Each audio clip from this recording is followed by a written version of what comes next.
ആണോ മക്കളെ? നമുക്കിനി അടുത്ത സിസ്റ്റം എന്താ അറിയൂ? masses are pushed. masses are pushed. തള്ളിക്കൊണ്ടുപോവാ, അതാണ് ഹെഡിങ്. masses are pushed. ഇപ്പൊ നോക്കാം നമുക്ക്.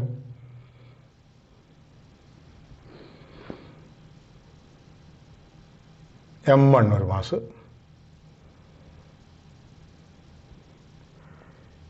M2 മറ്റൊരു മാസ്, M3 മറ്റൊരു മാസ്. നമ്മൾ എന്ത് ചെയ്യുന്നു? ഒരു പുഷിംഗ് ഫോഴ്സ് കൊടുക്കുന്നു. P ആണ് പുഷിംഗ് ഫോഴ്സ്. അപ്പോൾ എന്ത് ചെയ്യും? ഇവരെല്ലാവരും കൂടി A ആക്സലറേഷനിൽ ഒരുമിച്ച് മുന്നോട്ട് കൊണ്ടുപോകും. ശരിയല്ലേ? ഞാൻ ഇനി കാണിക്കുന്നത് നേരത്തെ പറഞ്ഞ കാര്യമാണ്. തൊട്ട് നിൽക്കുമ്പോൾ കോണ്ടാക്ട് ഫോഴ്സ് ഉണ്ടാവും അല്ലേ? അപ്പം ഇവിടെ എന്തുണ്ടാവും? കോണ്ടാക്ട് ഫോഴ്സ് ഉണ്ടാവും. This is force on 2 by 1. അപ്പോൾ തിരിച്ചുണ്ടാവും force on 1 by 2. This is force on 3 by 2. This is force on 2 by 3. ഇവൻ അവനെ തള്ളു, അവന് ഇവനെ തിരിച്ചോളൂ, ഇവൻ അവനെ തള്ളു, അവന് ഇവനെ തിരിച്ചോളൂ. That's all. ഇനി നമുക്ക് ഫ്രീ ബോഡി ഡയഗ്രാം വരയ്ക്കാം. എന്താ ഫ്രീ ബോഡി ഡയഗ്രാം എന്ന് പറഞ്ഞാൽ? എന്താ? The force acting on the body. ഈ സിറ്റുവേഷൻ ഞാൻ ആദ്യം M3 ആണ് വരയ്ക്കുന്നത്. എന്തുകൊണ്ടെന്ന് വെച്ചാൽ ഇവിടെ P ഉണ്ട്, പിന്നെ F12 ഉണ്ട്, ഇവിടെ F21 ഉണ്ട്, F23 ഉണ്ട്. അവിടെയാണ് ഒറ്റ ഫോഴ്സേ ഉള്ളൂ അല്ലേ? M3ൻ്റെ മേലെ ഒറ്റ ഫോഴ്സല്ലേ ഉള്ളൂ. അസൗകര്യത്തിനാണ്, ഒരാളുണ്ടാകുമ്പോൾ എളുപ്പമാണ് പഠിക്കാൻ. അപ്പോൾ ഞാൻ ആദ്യം എന്ത് വരച്ചു? M3 വരച്ചു. എന്തൊക്കെയാണ് ഡിഫറെൻറ്റ് ഫോഴ്സസ്? താഴേക്ക് M3G ഉണ്ട്, മേലേക്ക് നോർമൽ റിയാക്ഷൻ N3 ഉണ്ട്. മുന്നോട്ട് പോണ A ആക്സലറേഷൻ ഉണ്ട്. പിന്നെന്താ? ഇവൻ ഒറ്റ തള്ളേ ഉള്ളൂ, ഫോഴ്സ് ഓൺ 3 by 2. അത് അവൻ്റെ മുകളിൽ ആക്ട് ചെയ്യണം. അപ്പോൾ വിളിക്കപ്പോൾ ഫോൺ 2 by 3 ഇല്ല. That is first by the body. നമുക്ക് വേണ്ടത് force acting on the body മാത്രമാണ്. ഇതെനി ഞാൻ വരയ്ക്കുന്നില്ല. എന്താ? M3G N3 minus M3G equal to what? 0. അപ്പോൾ N3 equal to M3G. Y? ആ ഡയറക്ഷനിൽ മോഷൻ ഇല്ല, നേരത്തെ പറഞ്ഞ പോലെ തന്നെ. ഓക്കെ, ഇനി എന്ത് ചെയ്യണം? എക്സ് ആക്സസിൽ വരയ്ക്കണം. എക്സ് ആക്സസ് വരയ്ക്കുമ്പോൾ ഒറ്റ ഫോഴ്സേ ഉള്ളൂ. So F3 due to 2 equal to M3A. Put it as equation 1. കുഴപ്പമില്ലല്ലോ. F3 due to A equal to M3A.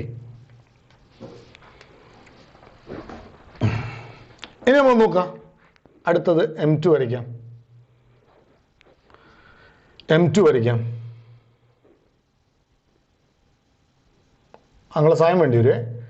M2ന് M2G ഉണ്ട്, N2 ഉണ്ട്, മുന്നോട്ട് പോണ ആക്സലറേഷൻ ഉണ്ട്. പിന്നെ എന്തൊക്കെ ഫോഴ്സ് ഉണ്ട്? M2ൻ്റെ മുകളിൽ 2 ഒന്നിനെ തള്ളുന്നുണ്ട് അല്ലേ? ഫോഴ്സ് ഓൺ 2 by 1 ഉണ്ട്.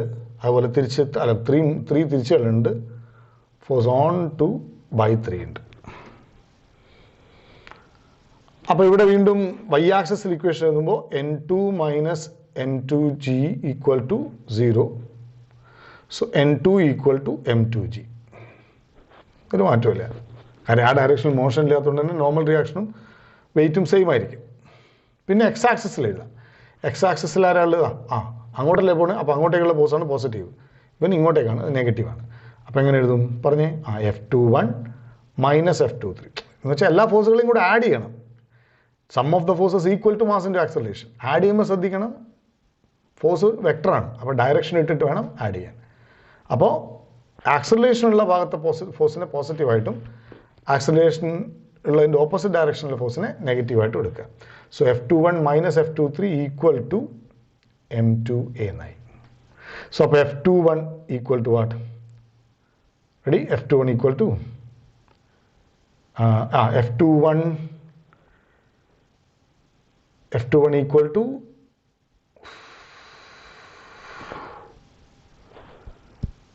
F23. What is minus F23?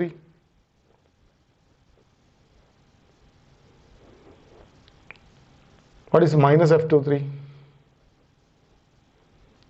F3 to M3 ആണ് അല്ലേ? സോ ഇറ്റ് ഈസ് കറക്റ്റാണ്. ഇവനപ്പുറം പോകുമ്പോൾ F23 പ്ലസ് M2A എന്ന് വരും. Correct. So F21 equal to F23 എന്തിന് സമ? മോഡുലസ് ഓഫ് F23യും അതായത് അല്ലേ, മോഡുലസ് ഓഫ് F23യും മോഡുലസ് ഓഫ് F32 എന്താണ്? സെയിം ആണ്. One is action and other is reaction. അപ്പോൾ F21 എങ്ങനെ കിട്ടും? F21 ഈക്വൽ ടു F23ക്ക് പകരം പറയും M3A പ്ലസ് M2A എന്ന് കിട്ടും. അപ്പോൾ എങ്ങനെ കിട്ടും? M3 plus M2 into A എന്നായി. കാര്യം എന്താ? 3നെ 2 തള്ളുന്ന ഫോഴ്സ് തന്നെയാണ് 2നെ തിരിച്ച് 3ഉം തള്ളുന്നത്. Because action and reactions R equal magnitude but opposite direction. ഇനി എന്ത് ചെയ്യണം? അടുത്ത ബോഡി വരയ്ക്കണം. അടുത്ത ബോഡി വരയ്ക്കുമ്പോൾ പുഷിംഗ് ഫോഴ്സ് ഉണ്ട്, പിന്നെ താഴേക്ക് M1G ഉണ്ട്, പിന്നെ നോർമൽ റിയാക്ഷൻ N1 ഉണ്ട്, മുന്നോട്ടേക്കുള്ള ആക്സലറേഷൻ ഉണ്ട്, പിന്നെ മറ്റവൻ തിരിച്ചു തള്ളുന്നുണ്ട്, ഫോഴ്സ് ഓൺ 1/2 ഉണ്ട്. പറയും, നിങ്ങൾക്ക് ചെയ്യാൻ പറ്റും. ആദ്യം എന്ത് ചെയ്യണം? വൈ ആക്സസിൽ വരയ്ക്കുമ്പോൾ N1 minus M1G equal to, ആ ഡയറക്ഷണൽ മോഷൻ ഇല്ല, അപ്പോൾ N1 ഈക്വൽ ടു M1G. ശരി, മനസ്സിലായില്ലെങ്കിൽ വീണ്ടും വീണ്ടും ഇട്ട് കാണണം കേട്ടോ. ഇനി എന്ത് ചെയ്യണം? എങ്ങോട്ടാണ് പോകണത്? വലത്തോട്ട് ഫോഴ്സ് പോകണം, ആക്സലറേഷൻ ഉള്ളത്. അപ്പോൾ വലത്തോട്ടുള്ള ഫോഴ്സാണ് പോസിറ്റീവ്. അപ്പോൾ P positive minus F12 equal to M1A. ആ ഡയറക്ഷനാണ് acceleration. So P will be equal to F12 plus M1A. ഇനി മോഡുലസ് ഓഫ് F12ഉം മോഡുലസ് ഓഫ് F21 എന്താണ്? സെയിം ആണ്. അപ്പോൾ അതിവിടെ കൊടുക്കുക. അപ്പോൾ എത്ര വരും? So P equal to F21 പകരം M2 plus M3 into A plus M1A. അപ്പോൾ P എന്ത് കിട്ടി? P equal to M1 plus M2 plus M3 into A എന്ന് വന്നു. So what is A? So A equal to P divided by M1 plus M2 plus M3. അപ്പോൾ acceleration എന്തിന് സമ? Acceleration equal to pushing force അല്ലേ? Pushing force അല്ലേ P? Pushing force divided by sum of masses. Acceleration is equal to pushing force divided by sum of masses. ഇത്രയേ ഉള്ളൂ. ഈ system നമ്മൾ പഠിച്ചു. ഇതൊക്കെ പരീക്ഷയിൽ പ്രോബ്ലമായി ചോദിക്കുന്ന സെക്ഷനാണ്. ഇനി ഇവിടെ നോക്കി നിങ്ങൾ F21 എന്താ? F21 ഞാൻ പറഞ്ഞുതരാം. ഞാൻ പറയുന്നത് ശരിയല്ലേ നോക്കിക്കോളൂ. P equal to M1 plus M2 plus M3 into A. ശരിയല്ലേ നോക്കിയതാ? P equal to M1 plus M2 plus M3 into A. അപ്പോൾ P equal to M1 plus M2 plus M3 into A. F21 നോക്കി നോക്കുക. F21 equal to M2 plus M3 into A ആയിരിക്കും. നോക്കി നോക്കുക, കറക്റ്റാ. F21 equal to M2 plus M3 into A. Correct. M2 plus M3 into A. F32 equal to M3A. കറക്റ്റാണ്. F32 equal to M3A. അപ്പോൾ എന്താ നമ്മൾ ചെയ്തത്? കോണ്ടാക്ട് ഫോഴ്സ് നോക്കി നോക്കുക, ശരിയല്ലേ നോക്കി നോക്കുക. 2 മാസുകൾക്കിടയിലെ കോണ്ടാക്ട് ഫോഴ്സ് F21 ഒന്നിൻ്റെയും 2ൻ്റെയും ഇടയിലെ കോണ്ടാക്ട് ഫോഴ്സ് ആണ്. അതിൻ്റെ സംബന്ധം അല്ല, അതിൻ്റെ വാല്യൂ എത്രയാ? M2 plus M3 into A. എന്ന് വെച്ചാൽ മുന്നിലുള്ള മാസുകളുടെ സമ്മ് ഗുണിക്കണം ആക്സലറേഷൻ. നോക്കി ശരിയല്ലേ? ഇത് കറക്റ്റ് അല്ലേ നോക്കിയുള്ളതാ. F32 M3A, കാര്യം ഒറ്റ മാസമേ ഉള്ളൂ. F21 M3 plus M2 into A. കറക്റ്റാണ്. F21ൻ്റെ മുന്നിൽ 2 മാസമുണ്ട്, Pൻ്റെ മുന്നിൽ 3 മാസമുണ്ട്. അപ്പോൾ കോണ്ടാക്ട് ഫോഴ്സ് ഈക്വൽ ടു എങ്ങനെ എഴുതാം?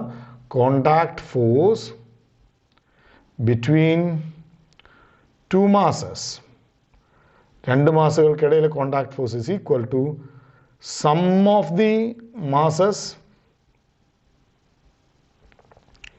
In front into acceleration. Sum of the masses in front into acceleration. മുന്നിലുള്ള മാസുകളുടെ സമ്മ് ഗുണിക്കണം ആക്സിലറേഷൻ. ഇതാണ് contact force between 2 masses. Okay, വിഷമട്ടോ? അതിൻ്റെ വിഷമമൊന്നുമില്ല. ഇത് കാണുമ്പോൾ എൻ്റെ സാറെന്തൊക്കെ എഴുതി, അതാണ് വിഷയം. ഒരു കുട്ടിക്ക് ഫിസിക്സിന് വെറുതെ പേടിക്കാട്ടോ, അയ്യോ ചിത്രം, ഇക്വേഷൻ, എന്തൊക്കെയോ. നത്തിങ്. ഞാൻ ഇവിടെ ആകെ 2 ഐഡിയ ഞാൻ പറഞ്ഞിട്ടുള്ളൂ. ആ ഐഡിയയാണ് ഓർത്ത് വയ്ക്കേണ്ടത്. എന്താണ് ഐഡിയ? എന്ത് ചെയ്യണം? ഓരോ ബോഡീനെയും വേറിട്ട് വരയ്ക്കണം. എന്നിട്ട് എല്ലാ ഫോഴ്സുകളെയും മാർക്ക് ചെയ്യണം. എന്നിട്ട് ഫോഴ്സുകളെല്ലാം കൂടെ ആഡ് ചെയ്യണം. അത് എക്സ് ആക്സിസിൽ വേറെ ആഡ് ചെയ്യണം, വൈ ആക്സിസിൽ വേറെ ആഡ് ചെയ്യണം. ഫോഴ്സുകളെ ആഡ് ചെയ്തിട്ട് അതിനെ മാസ് ഇൻറ്റു ആക്സലറേഷനോട് ഇക്വേറ്റ് ചെയ്യണം. ഇങ്ങനെ പഠിച്ചാൽ എവിടെ ഉണ്ടാക്കിയെടുക്കാം. അയ്യോ എന്തൊക്കെയോ വരച്ചു വെച്ചു, എന്തൊക്കെയോ എഴുതി വെച്ചു, ഇതൊക്കെ ബൈഹാർട്ട് ചെയ്യണം, ഇതൊക്കെ എഴുതി പഠിക്കണം. നത്തിങ്. ഇതൊന്നും എഴുതി പഠിച്ച് ബൈഹാർട്ട് ചെയ്യേണ്ട സാധനമൊന്നുമല്ല. കുറിക്ക് കൊള്ളുന്ന രീതിയിൽ എന്താണത്, എന്തെന്നേനും അതാണ് വരുന്നത്. എന്തെങ്കിലും ചെയ്തിട്ട് അങ്ങനെ ചെയ്താൽ യൂസ് യുവർ ലോജിക്സ്. അതുപോലെ കണക്ഷൻ ഉണ്ടാവണം. മെമ്മറൈസ് ചെയ്യുന്നതിനെ നമുക്ക് റീപ്രൊഡ്യൂസ് ചെയ്യണമെങ്കിൽ ഭയങ്കര പ്രയാസമാണ്. നേരെ മറിച്ച് ലോജിക്കലി അണ്ടർസ്റ്റുഡ് ആയിട്ടുള്ള സംഗതികളെ റീപ്രൊഡ്യൂസ് ചെയ്യാൻ വളരെ എളുപ്പമാണ്. ബിക്കോസ് ഒന്ന് പറയുമ്പോഴേക്കും നമുക്കതും മറ്റൊന്നും തമ്മിലുള്ള കണക്ഷൻ വരാൻ തുടങ്ങും. So it's very important that you have a logical reasoning behind everything that you study. പഠിക്കുമ്പോൾ എപ്പോഴും അങ്ങനെ പഠിക്കുക. വെറുതെ തത്ത പാടും പോലെ പാടി പഠിച്ചിട്ട് എൻ്റെ പൊന്നുമക്കൾക്ക് ഒരു കാര്യമില്ല. ആ നോളജ് നിങ്ങൾക്ക് ഒരിക്കലും ഒരു ഗുണത്തിനും എത്തൂല. ഓക്കെ, ശരി. All the best. Thank you.